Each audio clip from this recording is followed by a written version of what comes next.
Bonjour à tous et à toutes, je suis ravie de vous retrouver aujourd'hui en vidéo pour vous présenter ma sélection de sorties pour le mois de mai. Vous allez voir que c'est encore un mois avec pas mal de choses très intéressantes qui sortent. Du coup donc j'ai ma petite liste juste en dessous et puis je vais vous montrer tout ça sur la tablette. Donc tout d'abord une sortie que je vous avais déjà présentée pour le mois d'avril puisqu'elle était initialement prévue à la fin du mois d'avril. Il s'agit de Celle qui l'attendait par Baptiste Beaulieu, donc son nouveau titre qui sort donc finalement le 5 mai. En grand format. C'est un roman, Baptiste Beaulieu écrit toujours des romans contemporains, souvent assez forts en émotion. Du coup je suis très curieuse de voir ce que ça va donner parce que c'est un auteur que j'aime vraiment beaucoup, dont j'aime beaucoup la sensibilité des récits. Donc voilà, j'ai pas spécialement lu de quoi parler ce titre-ci. En général je dis pas spécialement de quoi il parle, je fonce les découvrir tels quels. Ensuite, en date du 5, toujours, on a la sortie de L'Empire d'écume par Andrea Stewart aux éditions Big Bang. Donc, le premier tome s'appelle La fille aux éclats d'os. Je sais que c'est un premier tome du coup d'une série de fantasy qui se passe dans un univers asiatique et ma foi c'est tout ce que je sais. Donc voilà, ça va aller assez vite. C'est du coup sorti chez Big Bang, donc dans la collection plutôt Young Adult de chez Brajlon. J'ai vu quelques personnes qui l'avaient déjà reçu, ils ont également fait une édition hardback en collector en plus de la version classique. Ce que je trouve toujours plutôt chouette, mais voilà, j'attends de voir des avis dessus pour savoir si je me le procure ou pas. En tout cas, de la fantasy dans un univers asiatique, sur le principe, ça m'intéresse plutôt pas mal.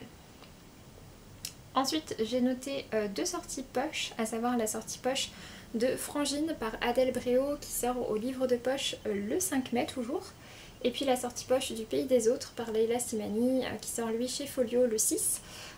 Ce sont deux romans que j'avais repérés en fait en grand format et que je m'étais pas encore procuré, donc voilà, pourquoi pas me les procurer en poche. Celui-ci j'en ai entendu vraiment beaucoup de bien, je crois que c'est un titre assez court. Et Le Pays des Autres, je sais que c'est un titre qui parle notamment de la guerre d'Algérie et d'Algérie de manière plus générale. Et ça m'intéresse bien, j'ai hésité plusieurs fois à le découvrir, que ce soit en grand format ou en version audio. Ensuite, en date du 6, toujours il y a une sortie, si vous êtes notamment sur Instagram, je pense que vous avez dû voir passer ça, puisqu'il y a la sortie de La Carte des Confins par Marie Répelin aux éditions PKJ. Alors pour le coup, je ne sais pas si c'est un premier tome, je saurais plus dire si c'est un premier tome ou si c'était un one-shot. Mais voilà, c'est dans un univers de piraterie et Marie Répelin est connue sur Instagram notamment avec le compte Muffin & Books que je suis pour ma part depuis très longtemps, puisqu'en fait on avait participé ensemble à un projet justement avec PKJ il y a de ça au moins 3 ans je pense. Donc voilà, du coup ça fait un petit moment que je suis Marie sur les réseaux sociaux et du coup forcément elle est très très fière que son livre sorte en librairie et donc elle en parle pas mal. Mais en tout cas voilà, le contexte de piraterie m'intrigue plutôt bien. C'est pas une sortie vers laquelle je vais foncer parce qu'il y a plein de sorties qui m'intéressent ce mois-ci, mais si les avis sont bons je me laisserai sûrement tenter. Ensuite, toujours en date du 6, mais cette fois-ci chez Nathan, on a le 4e et dernier tome a priori des aventures d'Aldwin Elena qui va sortir. Donc c'est un titre de fantasy jeunesse, donc voilà, a priori le 4e et dernier tome, c'est toujours illustré par Nancy Pena. C'est un titre très accessible donc pour la jeunesse, mais avec quand même un vrai univers de fantasy, et puis avec beaucoup de choses sur les faux semblants, sur les illusions, sur le fait d'aller au-delà des apparences, donc des messages vraiment très positifs. J'ai beaucoup aimé les 3 premiers tomes, donc voilà, celui-ci pour le coup c'est une parution que j'attends vraiment avec impatience et il n'y a pas trop de doute sur le fait que je me la procurerai. Ensuite, en date du 6 mai toujours, on a la sortie de L'étrange garçon qui vivait sous les toits aux éditions Slalom.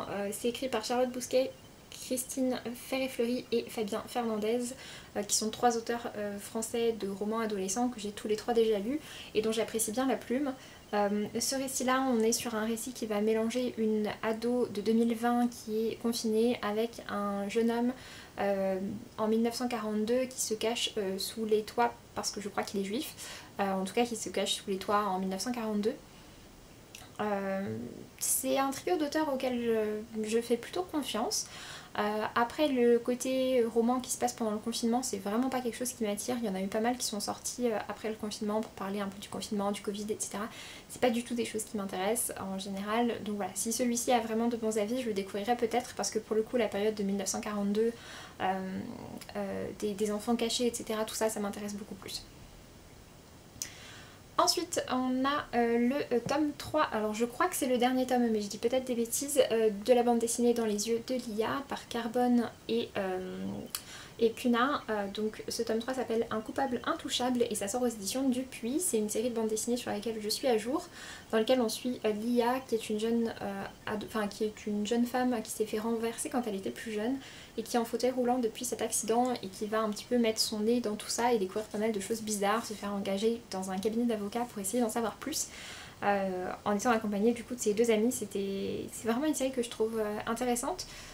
Et si en plus elle est terminée en 3 tomes, ça veut dire que l'histoire ne va pas s'étirer, pas trop traîner en longueur, ce serait plutôt une bonne nouvelle et j'ai hâte de découvrir ce tome 3. Un autre titre graphique, cette fois-ci un roman graphique plus long, il s'agit de Entre les lignes par Dominique Mermou, qui est d'après le roman de Baptiste Beaulieu. En fait c'est inspiré du roman qui s'appelle Toutes les histoires d'amour du monde, qui est un magnifique roman que j'ai adoré. C'est un roman qui m'avait vraiment énormément émue. Quand je l'avais lu, ça avait été un coup de cœur. Et donc du coup voilà, ça sort en adaptation graphique chez Rue de Sèvres. Je l'ai reçu en format numérique, j'attends d'être un peu plus proche de la date de sortie puisqu'il sort le 12 mai pour le découvrir, mais c'est vraiment un titre que je suis très contente de voir sortir. L'histoire de Toutes les histoires d'amour du monde, c'est l'histoire d'un homme qui est médecin. Dans sa famille il va y avoir une sorte de gros chamboulement puisqu'en fait au décès d'un grand-père on va découvrir des choses dans le grenier du grand-père et des choses qui montrent un homme vraiment très différent de celui que toute la famille a connu, puisqu'en fait on va découvrir donc des lettres d'amour qu'il a échangées avec une femme, mais c'est une femme qui est complètement inconnue dans la famille, on n'a jamais entendu parler d'elle, on ne sait pas du tout qui c'est.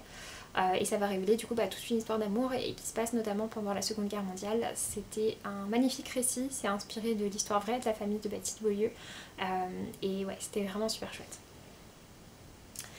Ensuite, toujours en date du 12 mai, une autre sortie assez immanquable, soyons honnêtes. Il s'agit de la sortie du tome 2 de Skyward, donc Astrovise par Brandon Sanderson, et autant vous dire que là je suis ravie de voir que ça sort aussi rapidement puisque le premier tome est sorti en fin d'année dernière, au mois d'octobre ou novembre dernier, donc voilà, vraiment c'est deux sorties rapprochées. Skyward c'est une série de science-fiction young adult, alors ça reste assez, c'est plutôt accessible mais c'est un gros pavé. C'est toute une histoire avec de la conquête spatiale, des vaisseaux spatiaux, etc. C'est vraiment un récit très prenant. Pour ma part j'ai vraiment bien apprécié le premier tome et de toute façon avec Brandon Sanderson je suis rarement déçue. Donc voilà, du coup forcément j'ai hâte de découvrir cette suite. J'ai noté également la sortie, toujours le 12, de Célestine Dubac par Tatiana de Ronay, qui est du coup son nouveau roman qui se passe, qui revient un petit peu à certaines choses qu'elle a déjà pu faire, avec une histoire qui se passe vraiment au sein d'un foyer, etc. J'étais assez curieuse de le découvrir. Et puis il y a également la sortie des Fleurs de l'ombre en version poche, donc qui était son roman qui est sorti je crois l'année dernière. Et donc ça c'est en date du 12. Donc toujours le 12, on a la sortie de Plein Nombre par Ariel Holtz aux éditions 404. Ariel Holtz, j'ai pas lu tout ce qu'il a écrit, mais j'ai lu j'ai lu la trilogie des Sœurs Carmine et Bépocalypse. J'aime bien ce qu'il fait, je trouve qu'il fait souvent des récits vraiment entraînants. Et Plein Nombre, alors j'ai l'impression que c'est de la fantaisie, mais je me trompe peut-être, et on est sur une histoire dans laquelle il y a des... En fait, quand il fait, je crois que c'est tous les 30 ans, il fait complètement nuit, et à ce moment-là, il y a... toutes les personnes qui sont sur Terre sont transformées en monstres et il y a plein de choses qui sont transformées en trucs, je sais plus si c'est complètement radioactif ou très dangereux, enfin bref. Voilà, en gros l'idée. Ça a l'air plutôt chouette, c'est pas une priorité d'achat parce que c'est pas le résumé qui m'intéresse le plus, mais suivant les retours, encore une fois, je verrai si je le tente ou pas. Pour terminer en date du 12, on a une sortie poche avec la sortie de La Fileuse d'argent par Naomi Novik. Alors c'est un bandeau qu'on peut enlever, hein. Qui est donc à nouveau une réécriture de conte. J'avais bien aimé Déraciné, même si ça a des défauts, que c'est un peu lent, etc. Mais j'avais quand même bien aimé. Donc voilà, je suis contente de voir que La Fileuse d'argent sort également en poche. Je l'avais pas découvert en grand format, je sais pas si... Je pense que je le découvrirai peut-être en poche, c'est pas une priorité. mais je suis quand même assez curieuse de le découvrir.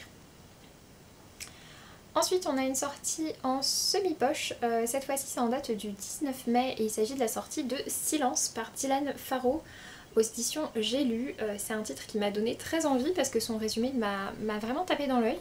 En fait on est sur un récit dans lequel les mots peuvent tuer depuis qu'il y a eu la mort indigo qui est une maladie de l'encre qui a fait de très nombreuses victimes et depuis l'écriture est interdite et tous ceux qui sont surpris à colporter des histoires sont sévèrement punis.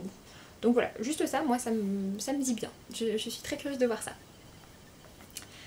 Ensuite, en date du 19 toujours, on a une autre sortie qui me fait extrêmement envie puisqu'il s'agit de la sortie du roman Le Tournesol suit toujours la lumière du soleil par Martha Hall Kelly qui avait déjà sorti Le Lilaine Refurique après un hiver rigoureux et Le parfum des roses est plus fort sous la pluie, quelque chose comme ça.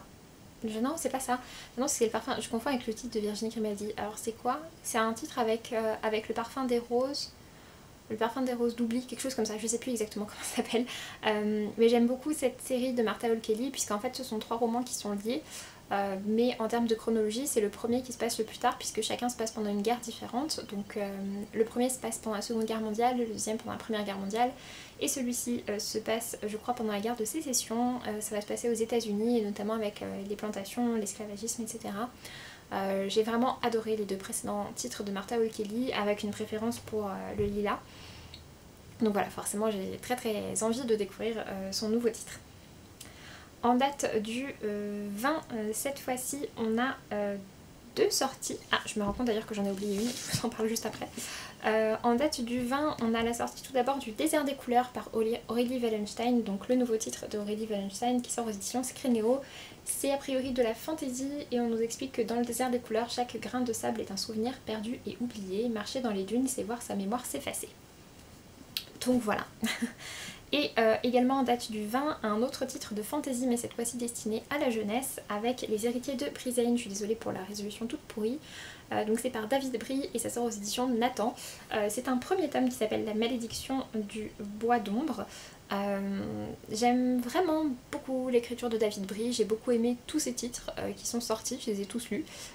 Du coup voilà, je suis curieuse de le découvrir dans un titre plus jeunesse. Ensuite, en date du 26 mai, une sortie que vous avez elle aussi très certainement vu passer puisqu'il y a la sortie du tome 2 de King of Scars par Laïs Bardugo, donc Le règne des loups aux éditions Milan. J'ai déjà lu le premier tome de King of Scars et j'ai lu de manière générale tout le Grishaverse et j'ai lu je crois toutes les parutions. Non pas toutes, mais j'ai lu une grosse partie des parutions quand même de Laïs Bardugo et j'ai lu tout le Grishaverse. Donc voilà, forcément j'ai hâte de découvrir King of Scars qui est donc la deuxième partie. La première partie était très sympa bien qu'un peu lente, ce qui est de manière générale un reproche commun aux écrits de Laïs Bardugo qui a une écriture assez bavarde, qui s'épanche beaucoup sur beaucoup de choses. L'histoire de King of Scars, je vous conseille de la découvrir après avoir lu Grisha et Six of Crows puisque ça se passe après ces 2 séries là et que ça réunit des personnages de ces 2 séries puisqu'on retrouve en fait 2 personnages de Grisha et un personnage de Six of Crows. Donc voilà, je vous conseille de le lire seulement après. Et pour ma part, ouais, j'avais bien aimé la première partie, j'aimais beaucoup ce que ça racontait mais c'était un peu lent. Ensuite, en date du 27 mai, j'ai 2 sorties à vous présenter. Tout d'abord, il y a la sortie de 200 d'écume et de glace, le livre 1 Métamorphose par Alexiane Delis aux éditions Michel Lafon. Alexiane Delis, je la suis depuis longtemps, je la suis depuis son premier tome des Ailes d'Émeraude. Donc voilà, il y a eu la trilogie des Ailes d'Émeraude, la trilogie du Secret de Lomé, et puis son dernier c'était un one-shot, c'était La Sphère, qui m'a pas trop convaincue d'ailleurs. Lomé j'avais bien aimé, les Ailes d'Émeraude vraiment j'étais à fond quand je lisais. Lomé j'ai bien aimé, ça dépendait un peu des tomes. Donc voilà, malgré tout j'ai envie quand même de tenter parce que je suis très attachée à ce que fait Alexiane Delis et puis l'univers des sirènes m'attire beaucoup, j'ai très envie de voir ce qu'elle va en faire. J'espère que ça va me convaincre, je trouve qu'elle peut parfois garder un petit peu trop de clichés, de stéréotypes du young adulte, donc voilà, j'espère qu'elle va un petit peu s'en éloigner cette fois-ci. L'autre sortie en date du 27, il s'agit de C'est pas ton genre par Sylvie Bossier et Pascal Perrier qui va sortir du coup aux éditions Scrineo et qui a un titre du coup qui parle de transidentité, oui de transidentité. Et du coup, comme je vous disais, j'ai oublié un titre tout à l'heure, puisque j'ai oublié de vous présenter en date du 12 mai, le jour où il y avait 40 000 sorties. Il y a également la sortie du nouveau roman de Daniel Matt, donc le 3e Exode aux éditions Scrinéo ici aussi. C'est un roman de science-fiction, j'avais beaucoup aimé Au-delà de la lumière, qui était son premier roman sorti, qui était aussi chez Scrinéo, qui était très chouette et vraiment très original. Donc franchement, je suis vraiment curieuse de voir ce qu'il a fait cette fois-ci. Je lui fais assez confiance et on parle de... Alors l'essentiel de l'humanité a quitté la Terre pour partir à la conquête des étoiles, guidé par un réseau d'intelligence artificielle surpuissante. Voilà, ça c'est le point de vue, le plan de départ. Et donc un siècle plus tard, les oubliés ont repris une vie normale, mais se questionnent encore sur le destin des voyageurs qui ne sont jamais revenus les chercher. Ça a l'air assez intriguant. Et puis pour terminer du coup sur cette vidéo, j'ai également noté une sortie qui est prévue pour l'instant pour le 28 mai, j'espère que la date va être maintenue. Et il s'agit de la sortie du 3e et dernier tome de la série de bande dessinée Harry par Rolling Pen et Katmos James, qui sont deux auteurs-dessinateurs malgaches, et du coup c'est une série qui se passe à Madagascar.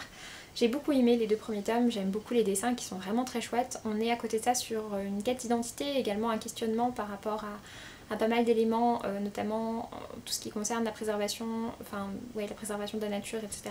C'était vraiment très chouette, j'aime beaucoup cette série, donc ouais, j'espère que ce 3e tome va pouvoir être maintenu à la date prévue, et puis que je vais avoir la conclusion de cette série.